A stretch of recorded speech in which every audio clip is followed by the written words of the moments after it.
नमस्कार दोस्तों, I am doctor Sukhvinder Singh Saggu, director GI minimal access and bariatric surgery at CK Birla hospital, New Delhi. So दोस्तों, today we are going to talk about acute cholangitis. So basically acute cholangitis is inflammation of bile in common bile duct. So normally क्या होता है कि हमारे जो food pipe है, जो intestine है, उसमें बैक्टीरिया होते हैं, जैसे इकोलाई है, क्लेप्सिला है, एंट्रोबैक्टर है। तो ये सारे बैक्टीरिया हमारी फूड पाइप में होते हैं और जो कॉमन बाइल डक्ट है वो ड्यूडेनम में जाकर के हमारे स्मॉल इंटेस्टाइन में खुलती है और इधर से ये हमारे गॉल ब्लैडर में और लिवर के साथ कनेक्टेड होती है। तो नॉर्मली जो फूड पाइप से स्मॉल इंटेस्टाइन के बैक्टीरिया हैं वो कॉमन बाइल डक्ट के अंदर चले जाते हैं, लेकिन ऊपर से जब बाइल का फ्लो होता है गॉल ब्लैडर से और लिवर से टुवर्ड्स द ड्यूडेनम, तो उस फ्लो ऑफ द बाइल से जो फ्लश आउट हो जाते हैं वापस इंटेस्टाइन में चले जाते हैं, तो वो इन्फेक्शन नहीं कर सकते हैं। लेकिन अगर किसी भी कारणवश there is obstruction in common bile duct, it may be due to a slipped calculus from the gallbladder, which is known as cholelithiasis.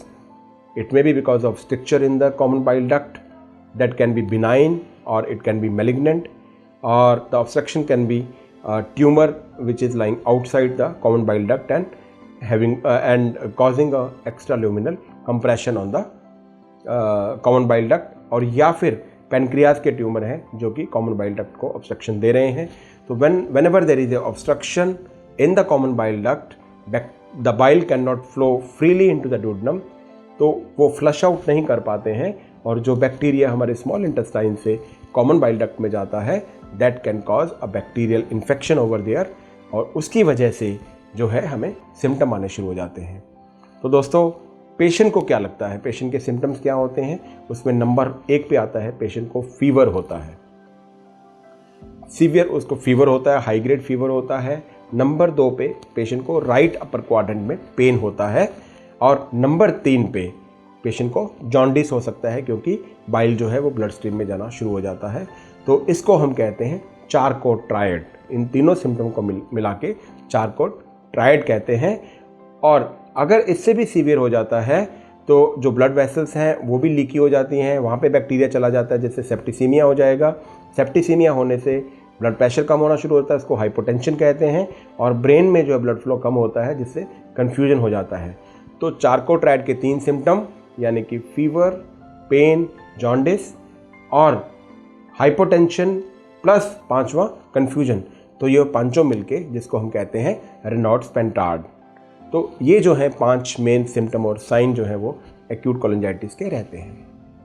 तो दोस्तों, इसका इलाज क्या है, what is the treatment?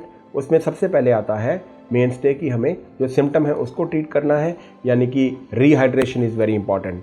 Patient should not be dehydrated.